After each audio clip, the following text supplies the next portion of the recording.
आज की इस गहरी चर्चा में हम माइक्रोस्कोपिक दुनिया के आर्किटेक्चर को डिकोड करेंगे। हमारा मिशन एकदम क्लियर है। हमें उस एक अकेले सिंगल सेल से शुरू करके इस पूरी कॉम्प्लेक्स बॉडी के बनने तक का सफर तय करना है। हाँ, और ये देखना है कि कैसे जानवरों और इंसानों के शरीर में मौजूद अलग-अलग टिश्यूज एक इतनी बेहतरीन टीम की तरह काम करते हैं। मतलब उनके बिना हमारा एक कदम चलना है, एक सांस लेना भी नामुमकिन हो जाए। जहां से लाइफ का कॉन्सेप्ट शुरू होता है। अगर हम बेसिक एनिमल टिश्यूज के इस सोर्स मटेरियल पर नजर डालें तो ये साफ हो जाता है कि टिश्यूज की जरूरत समझने के लिए पहले ये देखना होगा कि इनके बिना लाइफ कैसी होती है। इसको समझने के लिए एक बहुत ही नेचुरल एनालॉजी दिमाग में आती है। अगर हम अमीबा या पैरामीशियन जैसे यूनिसेल्युलर ऑर्गेनिजम्स की बात करें, यानी ऐसे जीव जो सिर्फ एक सिंगल सेल से बने हैं, तो वो एक फ्रीलांसर की तरह बिहेव करते हैं। अच्छा, फ्रीलांसर की तरह। हाँ, मतलब एक फ्रीलांसर को अपना सारा काम अकेले हैंडल करना पड़ता है ना। मार्केटिंग भी वही करेगा, अकाउंटिंग भी वही, और क्लाइंट डिलीवरी भी वही। अमीबा का भी यही हाल है। वो अकेला सेल ही खाना ढूंढता है, उसे डाइजेस्ट करता है, सांस लेता है और मूव करता है, एक वन मैन आर्मी की तरह। एग्जैक्टली। ये फ्रीलांसर वाली एनालॉजी यहाँ बिल्कुल फिट बैठती है। अमीबा की दुनिया उसी एक सेल के अंदर शुरू और खत्म हो जाती है, लेकिन उसकी एक लिमिट है। राइट, एक अकेला सेल कितना बड़ा हो सकता है या कितना कॉम्प्लेक्स काम कर सकता है, इसकी फिजिकल बाउंड्रीज तो होंगी ही। बिल्कुल। इसलिए जब नेचर को कॉम्प्लेक्स और बड़े ऑर्गेनिजम्स जैसे कि एक हाथी, एक कुत्ता या एक इंसान बनाने थे, तो उसने इस फ्रीलांसर मॉडल को छोड़कर एक मैसिव कॉर्पोरेशन का मॉडल अपनाया। यहाँ हर एक फंक्शन के लिए अलग डिपार्टमेंट बना दिया गया। और जब हम डिपार्टमेंट बनाते हैं तो वहां डिवीजन ऑफ लेबर आ जाता है। यानी अब इंडिविजुअल सेल्स सब कुछ अकेले नहीं कर सकते, उन्हें स्पेशलाइज्ड होना पड़ेगा। वही तो, और यहीं से लाइफ का लेवल ऑफ ऑर्गेनाइजेशन शुरू होता है। इस हायरार्की का सबसे पहला और सबसे छोटा स्टेप है सेल। लेकिन एक मल्टी सेल्यूलर कॉर्पोरेशन में एक अकेला सेल आजाद नहीं है। Make sense. एक मसल सेल सिर्फ फोर्स जनरेट कर सकती है, वो अपने लिए ऑक्सीजन नहीं बना सकती। सही कहा। उसे बाकी डिपार्टमेंट्स पे डिपेंड करना पड़ता है खाने और ऑक्सीजन के लिए। तो जब ऐसे बहुत सारे एक जैसे सेल्स जिनकी शेप और साइज एक जैसी हो, एक साथ मिलकर कोई एक स्पेसिफिक काम करते हैं तो वो टिश्यू बनाते हैं। राइट, सेल्स मिलकर टिश्यू बनाते हैं। फिर अलग अलग तरह के टिश्यूज एक साथ मिलकर एक ऑर्गन बनाते हैं। इसको स्टमक यानी पेट के एग्जाम्पल से समझते हैं। स्टमक कोई एक टिश्यू नहीं है। अच्छा, उसमें अलग अलग टिश्यूज होते हैं। हाँ, इसकी बाहरी और अंदरूनी लेयर एपिथेलियल टिश्यू से बनी है। इसकी दीवारें मस्कुलर टिश्यू की हैं, जो खाने को मिक्स करने के लिए मूव करती हैं, और इन सबको आपस में जोड़े रखने के लिए कनेक्टिव टिश्यू है। सो ऑर्गन अपने आप में एक मिनी फैक्ट्री है, और फिर ये ऑर्गन्स मिलकर ऑर्गन सिस्टम बनाते हैं। जैसे स्टमक, फूड पाइप और इंटेस्टाइन्स मिलकर पूरा डाइजेस्टिव सिस्टम बनाते हैं। एग्जैक्टली। और आखिर में जब ऐसे कई सारे सिस्टम्स, डाइजेस्टिव, रेस्पिरेटरी, नर्वस, एक साथ सिंक्रोनाइज होते हैं, तब बनता है एक पूरा ऑर्गेनिज्म। वाओ। तो अब हमारे पास ये 37 ट्रिलियन सेल्स की एक चलती फिरती कॉर्पोरेट बिल्डिंग तैयार है। लेकिन किसी भी स्ट्रक्चर को सस्टेन करने के लिए सबसे पहली जरूरत होती है उसको एक्सटर्नल थ्रेट से बचाना, एक सिक्योरिटी बाउंड्री का होना। बिल्कुल। और यही एंट्री होती है हमारे पहले टिश्यू की, द प्रोटेक्टर, जिसे साइंस की भाषा में एपिथेलियल टिश्यू कहा जाता है। सो एपिथेलियल टिश्यू हमारी अल्टीमेट सिक्योरिटी वॉल है। स्किन इसका सबसे बड़ा एग्जाम्पल है, जो धूप, धूल और बैक्टीरिया से बचा रही है। लेकिन एक वॉल हमेशा स्टैटिक होती है। मेरा एक सवाल है यहाँ। पूछिए। अगर हम इंटरनल ऑर्गन्स की बात करें, जैसे पेट या छोटी आंत, तो उनको भी एक लाइनिंग चाहिए। फिर वहां का एनवायरनमेंट बाहर की स्किन से बहुत अलग है। क्या बॉडी के अंदर और बाहर दोनों जगह ये टिश्यू एक जैसा ही दिखता है? ये बहुत बढ़िया सवाल है, क्योंकि अगर अंदर की वॉल सिर्फ ब्लॉक करेगी तो स्टमक खाना अब्सॉर्ब कैसे करेगा? एग्जैक्टली। ये बायोलॉजी का एक बहुत ही फंडामेंटल प्रिंसिपल है कि स्ट्रक्चर हमेशा फंक्शन को फॉलो करता है। एपिथेलियल टिश्यू बॉडी को बाहर से कवर करता है और इंटरनल ऑर्गन्स को अंदर से लाइन करता है। लेकिन उसकी शेप इस बात पर डिपेंड करती है कि उसे किस डिपार्टमेंट में क्या ड्यूटी दी गई है। तो इसके अलग अलग शेप्स होते हैं? हाँ, बेसिकली इसके 3 मेन शेप्स होते हैं जो इसकी वर्किंग मैकेनिज्म को डिफाइन करते हैं। हाँ। सबसे पहला है स्क्वॉमस एपिथेलियम। स्क्वॉमस, इसका आकार कैसा होता है? इन सेल्स का स्ट्रक्चर फ्लैट और पतला होता है, बिल्कुल जमीन पर बिछी हुई फ्लैट टाइल्स की तरह। इनकी पतली होने की एक बहुत ठोस वजह है। वो क्या? जहां पर गैसेस या लिक्विड्स का रैपिड एक्सचेंज या स्मूथ फ्लो चाहिए, वहां हमें एक बहुत पतली लेयर की जरूरत होती है। इसलिए ये फ्लैट स्क्वैमस सेल्स हमारे मुंह के अंदर की लाइनिंग में और ब्लड वेसल्स की दीवारों में पाए जाते हैं। ओह, मेक्स कंप्लीट सेंस। अगर खून की नालियों में थिक उभर खबर वॉल्स होंगी तो ब्लड आसानी से फ्लो नहीं कर पाएगा। फ्लैट टाइल्स जैसा स्ट्रक्चर एक सीमलेस हाईवे देता है ब्लड फ्लो के लिए। दूसरा शेप क्या है? दूसरा है क्यूबॉइडल एपिथेलियम। नाम से ही साफ है कि ये क्यूब लाइक होते हैं, बिल्कुल किसी डाइस या पासे की तरह। अच्छा, 3D क्यूब्स की तरह? हाँ, ये स्क्वेमस के मुकाबले थोड़े ज्यादा स्टर्डी और वॉल्यूम वाले होते हैं। इनका मेन फंक्शन सिर्फ लाइनिंग देना नहीं, बल्कि ट्यूब्स और डक्ट्स को स्ट्रक्चरल स्ट्रेंथ देना है। ये आपको किडनी के ट्यूब्यूल्स में और उन सलाइवरी ग्लैंड्स में मिलेंगे जहां थूक बनता है। ओके, तो फ्लैट टाइल्स हो गए फ्लो के लिए और सॉलिड क्यूब्स हो गए स्टर्डीनेस और ट्यूब्स के लिए। हाँ। और तीसरा टाइप? तीसरा और सबसे इंटरेस्टिंग आकार है कॉलमनार एपिथेलियम। ये सेल्स लंबे और पिलर जैसे होते हैं, जैसे किसी ग्रैंड हॉल के टॉल कॉलम्स। Tall columns? इनकी क्या जरूरत पड़ती है? अब इनकी लंबाई होने की वजह समझिए। जहां भी बॉडी को किसी चीज का हैवी एब्जॉर्प्शन करना है या कुछ बहुत मात्रा में सिक्रीट करना है, वहां सेल्स के अंदर ज्यादा मशीनरी और वॉल्यूम की जरूरत होती है। ये टॉल कॉलमनर सेल्स हमारे स्टमक और आंतों की लाइनिंग बनाते हैं। आई सी। तो एपिथेलियल टिश्यू सिर्फ एक पैसिव दीवार नहीं है, ये एक बहुत ही एक्टिव आर्मर है। बिल्कुल। इनका काम सिर्फ प्रोटेक्शन नहीं है। अगर मैं इनके फंक्शंस को समराइज करूं तो प्राइमरी फंक्शन प्रोटेक्शन तो है ही, लेकिन साथ में सिक्रीशन भी है, जैसे पेट में एसिड और डाइजेस्टिव जूसेस निकालना। फिर एब्जॉर्प्शन है, जहां इंटेस्टाइन्स न्यूट्रिएंट्स सोख कर ब्लड में डालती हैं। और एक और फंक्शन है एक्सक्रीशन, जहां यही टिश्यू स्किन के जरिए पसीना और ऑयल बाहर निकालता है। ये एक ऐसी मल्टीटास्किंग सिक्योरिटी एजेंसी है जो ना सिर्फ बाउंड्री प्रोटेक्ट कर रही है, बल्कि अंदर आने और बाहर जाने वाले हर मॉलिक्यूल पर नजर रख रही है। कमाल है। लेकिन प्रोटेक्शन कितनी भी अच्छी हो, अगर थ्रेट बाउंड्री के पास आ जाए तो ऑर्गेनिज्म को वहां से भागना पड़ेगा। एक जगह रुका हुआ ऑर्गेनिज्म जिंदा नहीं रह सकता। मूवमेंट जरूरी है, और मूवमेंट के लिए चाहिए एक पावरफुल इंजन, जिसे हम मस्कुलर टिश्यू, द मूवर कहते हैं। बिना इस टिश्यू के हम ना एक कदम चल सकते हैं, न मुस्कुराते हैं, और ना ही हमारा दिल खून पंप कर सकता है। और इन मसल्स का काम करने का बेसिक मैकेनिक क्या होता है? मस्कुलर टिश्यू का काम करने का तरीका एक बहुत ही बेसिक फिजिक्स पर आधारित है। मसल्स कभी भी बोन्स को धक्का नहीं देती, मतलब पुश नहीं करती। वो सिर्फ आपस में कॉन्ट्रैक्ट यानी सिकुड़ती हैं और रिलैक्स यानी फैलती हैं। अच्छा, वो सिर्फ पुल करती हैं। एग्जैक्टली। जब एक मसल कॉन्ट्रैक्ट होती है तो वो हड्डी को अपनी तरफ खींचती है। इसी पुलिंग फोर्स से पूरी बॉडी में मूवमेंट क्रिएट होता है। अगर हम मूवमेंट की बात कर रहे हैं तो मुझे यहाँ गाड़ियों की मैनुअल और ऑटोमेटिक इंजन वाली एनालॉजी बहुत रेलेवेंट लगती है। वो कैसे? कुछ गाड़ियाँ मैनुअल होती हैं, जहाँ गियर और क्लच हमारी डायरेक्ट कंट्रोल में होते हैं। हम डिसाइड करते हैं कब मुड़ना है, कब रुकना है। लेकिन आजकल फुली ऑटोमेटिक गाड़ियाँ भी हैं जो बैकग्राउंड में शिफ्टिंग खुद करती हैं। बॉडी के मसल्स भी ठीक इसी तरह डिवाइडेड लगते हैं। ये डिवीजन एकदम सटीक है। बायोलॉजी में इस मैनुअल और ऑटोमेटिक सिस्टम को हम वॉलंटरी और इनवॉलंटरी मसल्स कहते हैं। मस्कुलर टिश्यू को 3 अलग-अलग टाइप्स में बांटा गया है। सबसे पहला और हमारे डायरेक्ट कंट्रोल में आने वाला टिश्यू है स्केलेटल मसल।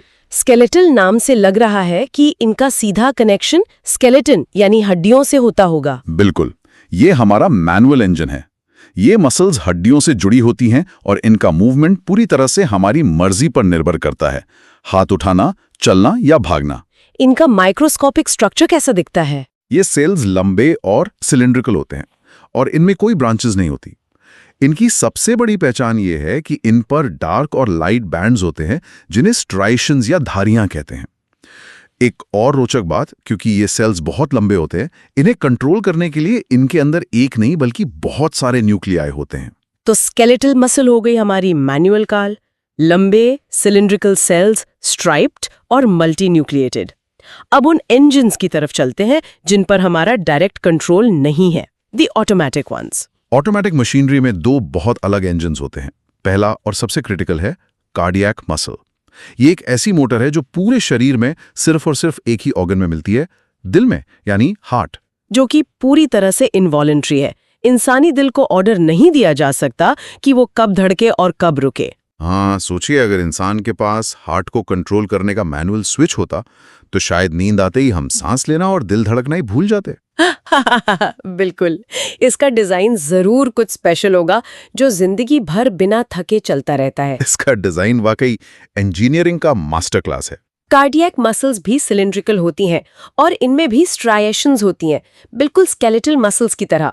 लेकिन एक बहुत बड़ा फर्क है, ये ब्रांच्ड होती हैं। ब्रांच्ड जैसे पेड़ की शाखाएं? हाँ, इनकी ब्रांचेस एक दूसरे के साथ जुड़कर एक लंबा कंटिन्यूअस नेटवर्क बनाती हैं और हर सेल में सिर्फ एक सिंगल न्यूक्लियस होता है। ब्रांच्ड होने का एक बहुत लॉजिकल फायदा दिख रहा है मुझे। अगर सेल्स ब्रांचेस के जरिए एक दूसरे से जुड़े हुए हैं तो एक जगह शुरू हुआ इलेक्ट्रिकल सिग्नल तुरंत पूरे नेटवर्क में फैल जाएगा, जिससे पूरा दिल एक साथ सिंक्रोनाइज तरीके से पंप कर पाएगा। एग्जैक्टली यही ब्रांचिंग दिल को एक यूनिट की तरह काम करने देती है।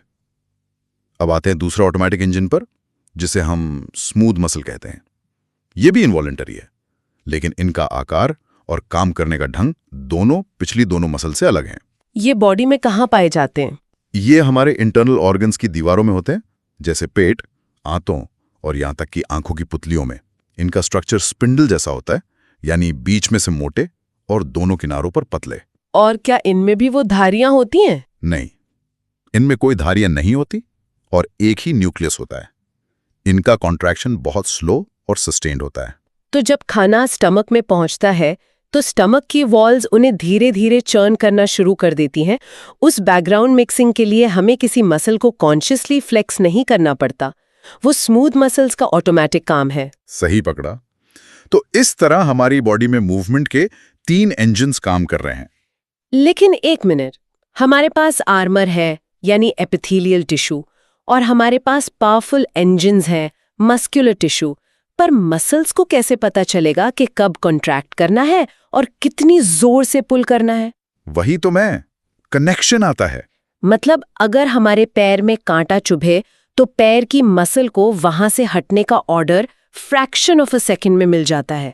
ये इतना रैपिड कम्युनिकेशन किसी हाई स्पीड टेलीकॉम नेटवर्क की तरह लगता है। और उस इंटरनल टेलीकॉम नेटवर्क को हम कहते हैं नर्वस टिश्यू, द मैसेंजर। ये पूरा सिस्टम एक बहुत ही स्पेशलाइज्ड सेल पर टिका है, जिसे हम न्यूरॉन कहते हैं। न्यूरॉन्स तो हम सबने सुना है। हाँ, और ये असल में सिग्नल ट्रांसमिशन की ऐसी मास्टर इंजीनियरिंग है जो एक सेंसरी इनपुट को तुरंत एक मोटर आउटपुट में बदल सकती हैं। वेट, मैं थोड़ा इंटरप्ट करूंगी, क्योंकि अगर हम न्यूरॉन के स्ट्रक्चर को एक टेलीफोन नेटवर्क से कंपेयर करें तो उसमें रिसीवर्स और केबल्स दोनों होने चाहिए जी। इसका एग्जैक्ट ब्रेकडाउन कैसा होता है? इसको 3 मेन हिस्सों में डिवाइड किया जा सकता है। सबसे पहला हिस्सा है सेल बॉडी, जिसे साइटोन भी कहते हैं। इसके अंदर एक साफ प्रोमिनेंट न्यूक्लियस और साइटोप्लाज्म होता है। ये बेसिकली उस सेल का कमांड सेंटर या प्रोसेसिंग यूनिट है। अच्छा, कमांड सेंटर रेडी है, अब आसपास की इंफॉर्मेशन वहां तक पहुंचेगी कैसे? साइटोन के आसपास से बहुत सारी छोटी छोटी पेड़ की जड़ों या ब्रांचेस जैसी स्ट्रक्चर्स निकलती हैं। इन्हें डेंड्रॉन्स या डेंड्राइट्स कहते हैं। इनका काम बिल्कुल एक रिसीवर एंटीना की तरह है। तो ये सिग्नल कैच करते हैं? बिल्कुल। जब भी आसपास के एनवायरनमेंट में कोई केमिकल या इलेक्ट्रिकल चेंज होता है या कोई दूसरा न्यूरॉन सिग्नल भेजता है तो ये डेंड्राइट्स उस सिग्नल को कैच करके साइटोन तक पहुंचाते हैं। एंटेना ने सिग्नल रिसीव किया और साइटोन ने प्रोसेस किया। अब इस प्रोसेस्ड इंफॉर्मेशन को बॉडी के दूसरे हिस्से या किसी मसल तक ट्रांसमिट करना है। वहां कौन सा स्ट्रक्चर काम आता है? वहां काम आता है न्यूरॉन का तीसरा और सबसे लंबा हिस्सा, जिसे एक्सॉन कहते हैं। ये एक long tube like cylindrical structure है जो साइटोन से निकलता है। इसका फंक्शन बिल्कुल एक ट्रांसमिशन केबल जैसा है। और ये मैसेज को आगे ले जाता है? हाँ, ये सिग्नल को सेल बॉडी से दूर उसके टर्मिनल एंडिंग्स तक ले जाता है, जहां से वो सिग्नल अगले न्यूरॉन को या सीधा मसल को पास हो जाता है। वेट, अगर एक्सॉन्स केबल्स की तरह हैं जो इलेक्ट्रिकल सिग्नल्स कैरी करते हैं, तो क्या स्पाइनल कॉर्ड या ब्रेन के अंदर जब मिलियंस ऑफ एक्सॉन्स एक दूसरे को टच करते हैं तो शॉर्ट सर्किट नहीं होता? हमारी दीवारों में मौजूद वायर्स भी तो बिना इंसुलेशन के शॉर्ट सर्किट हो जाते हैं। ये बहुत ही कमाल का ऑब्जर्वेशन है। ये बिल्कुल वैसा ही बिहेव करेंगे अगर इन्हें प्रोटेक्ट ना किया जाए। और दैट्स एग्जैक्टली व्हाई हमारी बॉडी ने नेचर का अपना बायोलॉजिकल रबर इंसुलेशन बनाया है, जिसे माइलिन शीथ कहते हैं। Oh wow, internal insulation tape. Exactly. ये शीथ इन एक्सॉन्स को कवर करती है ताकि इलेक्ट्रिकल सिग्नल रास्ते में लीक ना हो और एकदम तेजी से अपनी डेस्टिनेशन तक पहुंचे। इसी वजह से हम गर्म बर्तन को छूते ही मिली सेकेंड्स में अपना हाथ पीछे खींच लेते हैं। अमेजिंग। तो इस रिस्पॉन्स टू स्टिमुलाई ने हमें क्विक रिएक्शन की ताकत दे दी। अब देखिए, बॉडी के पास एपिथेलियल बाउंड्री है, मसल्स का इंजन है और न्यूरॉन का लाइटनिंग फास्ट कम्युनिकेशन नेटवर्क भी है। लेकिन मुझे यहाँ एक बहुत बड़ा फिजिकल डिजाइन फ्लॉ नजर आ रहा है। अच्छा, वो क्या? जब ये पावरफुल मसल्स कंट्रैक्ट करती हैं या जब हम भागते हैं तो बॉडी के सारे इंटरनल ऑर्गन्स आपस में टकराकर बिखर क्यों नहीं जाते? स्किन के नीचे का सामान अपनी जगह पर रोका कैसे है? सही पॉइंट है। मतलब कोई सुपर ग्लू या पैकेजिंग मटेरियल जरूरी है जो इस पूरे स्ट्रक्चर को कोलैप्स होने से बचाए? और उसी स्ट्रक्चरल फाउंडेशन, उस सुपर ग्लू का नाम है कनेक्टिव टिश्यू, द बाइंडर। नाम के अनुरूप इस टिश्यू का प्राइमरी फंक्शन बॉडी के अलग अलग ऑर्गन्स को कनेक्ट करना, बाइंड करना और फिजिकल सपोर्ट देना है। अगर ये ना हो तो? अगर कनेक्टिव टिश्यू ना हो तो बॉडी एक जेली की तरह जमीन पर बह जाएगी। इस टिश्यू की वैरायटी सबसे ज्यादा होती है और इसे ब्रॉडली 3 कैटेगरीज में समझा जा सकता है। 3 अलग अलग तरह के ग्लूज? चलिए देखते हैं इनमें क्या फर्क है। पहला कौन सा है? पहली कैटेगरी है कनेक्टिव टिश्यू प्रॉपर। इसमें वो टिश्यूज आते हैं जो बेसिकली पैकिंग और बाइंडिंग का काम करते हैं, जैसे एरियोलर टिश्यू। एरियोलर टिश्यू का काम क्या है? इसको किसी डेलिकेट सामान के चारों तरफ लपेटे गए बबल रैप की तरह इमेजिन किया जा सकता है। ये ऑर्गन्स के बीच की खाली जगह को भरता है, उन्हें शॉक से बचाता है और अपनी जगह सेट रखता है। Bubble wrap for organs, nice. और ठंड से बचाने के लिए जो इंसुलेशन होता है वो किस में आता है? वो भी इसी कैटेगरी का हिस्सा है, जिसे एडिपोज टिश्यू कहते हैं। इस टिश्यू के सेल्स कंप्लीटली फैट यानी चर्बी से भरे होते हैं। ये एक तरह से बॉडी का एनर्जी रिजर्व और थर्मल ब्लैंकेट दोनों हैं, जो इंटरनल बॉडी हीट को बाहर जाने से रोकता है। ओके, तो प्रॉपर पैकिंग और थर्मल ब्लैंकेट हो गया। लेकिन जहां स्ट्रक्चरल टेंशन सबसे ज्यादा होता है, जैसे इन पावरफुल मसल्स को हेवी हड्डियों के साथ जोड़ना, वहां क्या यूज होता है? वहां तो हेवी ड्यूटी इंडस्ट्रियल केबल्स चाहिए होंगे। बिल्कुल, और उन बायोलॉजिकल केबल्स को हम टेंडन्स और लिगामेंट्स कहते हैं। ये दोनों बहुत स्ट्रांग होते हैं, लेकिन इनकी प्रॉपर्टीज एक दूसरे से एकदम ऑपोजिट हैं। अच्छा, वो कैसे? टेंडन्स वो स्ट्रांग फाइब्रस रोप्स हैं जो मसल्स को बोन्स यानी हड्डियों से कनेक्ट करते हैं। इनकी एक बहुत बड़ी खासियत यह है कि ये नॉन इलास्टिक होते हैं, यानी इनमें लचीलापन नहीं होता। वेट, एक सेकेंड, ये थोड़ा काउंटर इंट्यूटिव नहीं है? एक जॉइंट पर इतनी मूवमेंट होती है, वहां इलास्टिसिटी क्यों नहीं है? सोचिए इस बारे में। ओह, अगर टेंडन इलास्टिक यानी रबर बैंड जैसा लचीला हुआ तो जब मसल कंट्रैक्ट करेगी, टेंडन स्ट्रेच हो जाएगा, मसल की सारी फोर्स उस स्ट्रेचिंग में वेस्ट हो जाएगी और हड्डी अपनी जगह से हिलेगी ही नहीं। So tendon must be non elastic ताकि 100% पुलिंग फोर्स सीधा हड्डी पर ट्रांसफर हो। एग्जैक्टली, ये लॉजिक स्पॉट ऑन है। फोर्स ट्रांसमिशन के लिए टेंडन्स को टफ और नॉन इलास्टिक होना पड़ता है। दूसरी तरफ होते हैं लिगामेंट्स। इनका काम है बोन को बोन से जोड़ना, यानी हड्डी को हड्डी से कनेक्ट करना जॉइंट्स पर।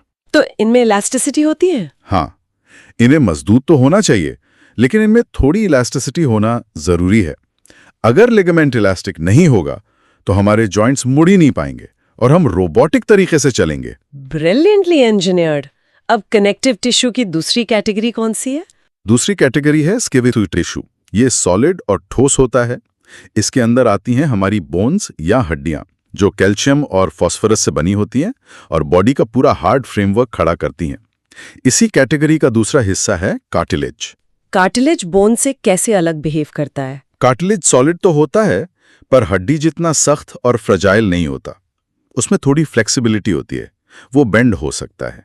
अगर हम अपनी नाक की टिप को या अपने बाहरी कान को प्रेस करें तो वो आसानी से मुड़ जाते हैं, क्योंकि वो कार्टिलेज के बने हैं, बोन के नहीं। ट्रू, हाथ की हड्डी को बीच में से बेंड नहीं किया जा सकता, लेकिन कान को मोड़ सकते हैं। तो थर्ड और आखिरी कैटेगरी क्या बची? आखिरी कैटेगरी सबसे अनोखी है। वो है फ्लूइड कनेक्टिव टिश्यू, यानी एक ऐसा टिश्यू जो लिक्विड स्टेट में है। इसमें आते हैं हमारा ब्लड यानी खून और लिम्फ। लिक्विड टिश्यू सुनने में किसी पैराडॉक्स जैसा लगता है। मतलब अगर टिश्यू है तो उसकी एक डिफाइंड सॉलिड शेप होनी चाहिए। एक बहने वाला लिक्विड टिश्यू कैसे हो सकता है? ये बायोलॉजी का बहुत ही खूबसूरत लूपहोल है। टिश्यूज का फंडामेंटल रूल क्या है? कि सेल्स एक मैट्रिक्स या ग्राउंड सब्सटेंस में एम्बेडेड होने चाहिए। कनेक्टिव टिश्यूज में ये मैट्रिक्स सॉलिड जैसे बोन में या सेमी सॉलिड हो सकती है, राइट। लेकिन ब्लड के केस में वो ग्राउंड सब्सटेंस एक लिक्विड प्लाज्मा होता है। उस लिक्विड मैट्रिक्स के अंदर red blood cells, white blood cells और प्लेटलेट्स फ्लोटिंग स्टेट में होते हैं। ये बॉडी का अल्टीमेट ट्रांसपोर्ट नेटवर्क है जो गैसेस, डाइजेस्टेड फूड और हार्मोन्स को एक डिपार्टमेंट से दूसरे डिपार्टमेंट तक कैरी करता है। और इस फ्लूइड टिश्यू का दूसरा पार्ट लिम्फ क्या करता है? लिम्फ बेसिकली ब्लड प्लाज्मा जैसा ही एक लिक्विड है जो खून की नालियों से बाहर निकलकर सेल्स के चारों तरफ स्पेसेस को फिल कर देता है। इसमें रेड ब्लड सेल्स नहीं होते, इसलिए ये लाल नहीं होता। इसका मेन फंक्शन बॉडी को इन्फेक्शन से बचाना और सेल्स को एक मॉइस्ट एनवायरनमेंट देना है। एक तरह से ये बॉडी की लिक्विड सिक्योरिटी पेट्रोल है। तो आज के इस माइक्रोस्कोपिक सफार से जो पिक्चर बन रही है वो हैरान तंगेज है। एक अकेले फर्टिलाइज्ड सेल से स्टार्ट होकर बायोलॉजी ने डिपार्टमेंट्स बनाए। एपिथेलियल टिश्यू ने बॉडी के अंदर और बाहर एक एक्टिव बाउंड्री लाइन बनाई जो प्रोटेक्ट करने के साथ साथ अब्जॉर्ब और सिक्रीव भी करती है। हाँ, और मस्कुलर टिश्यू ने मैनुअल और ऑटोमेटिक इंजन सेट किए जो कॉन्ट्रैक्शन की फोर्स से मूवमेंट बनाते हैं। वही नर्वस टिश्यू ने एक बायोलॉजिकल टेलीकॉम नेटवर्क बिछाया ताकि सिग्नल्स लाइट की स्पीड से पास हो सकें। और आखिर में कनेक्टिव टिश्यू ने इन सब को आपस में बाइंड करके एक सॉलिड, सस्टेन्ड ऑर्गेनिज्म को खड़ा कर दिया। बिल्कुल।